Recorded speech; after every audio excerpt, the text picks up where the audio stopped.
So, what's up mga kapuyot? So, meron nga pala kaming lakad ngayon ng jowa ko dahil pupunta nga pala kami sa Quirino kung saan nakatira yung lola ng jowa ko. Yan, so sinuot ko nga din pala yung helmet ng jowa ko at yung helmet ko din para safe na safe po kami sa pagbiyahe po namin ng jowa ko para iwas disgrasya po mga kapuyot. Yan. So dito mga kapuyot, nagpahangin pala ako ng motor ko dito pero ako yung inutusan. Napalaban talaga ako dito mga kapuyot. Ay nako. Shout out nga pala sa mga pare kong tunay dyan. Shout out din sa mga followers ko dyan na patuloy na sumusuporta sa akin. Thank you sa inyo mga kapuyot. So nandito na nga pala tayo sa Ipil. Tamang rides lang mga kapuyot. Yung jowa ko nga pala yung taka-video ko dito mga kapuyot dahil ako yung driver niya. So nandito na nga pala tayo sa Santiago mga kapuyot. Yan. So ito yung bukuan sa umaga at babae sa gabi at kung sino man yung araw-araw dyan. Good luck na lang sa inyo. So dito mga kapuyot, medyo natagalan po kami sa pag-travel po namin kasi super traffic.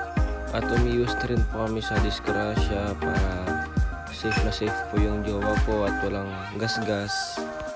So yung mga kapuyot, nandito na nga pala tayo sa 4 lanes. Yan, dito yung mga sakayan ng mga kapuyot. Yan. So yun mga kapuyot, sobrang ganda po ng tanawin dito at malapit na nga namin na mapupuntahan yung bundok mga kapuyot. At super excited na nga ako dito mga kapuyot. So yun mga kapuyot, nag-away nga pala kami ng jowa ko dito dahil nagtutuluan kami kung saan po kami dadaan. Pero dahil siya nga yung babae, siya yung susurutin natin mga kapuyot. Yan, so nandito na nga pala tayo sa Saguday mga kapuyot.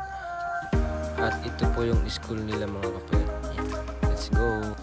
So yun mga kapuyot, madadaanan na po natin yung municipality ng Cabarugis mga kapuyot. So medyo hindi ko po nabalikas na masyado mga kapuyot.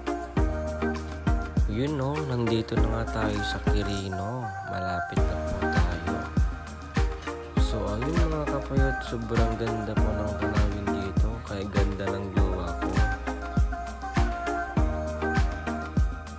So ayun mga kapuyot, chill drive lang kami ng jowa ko dito.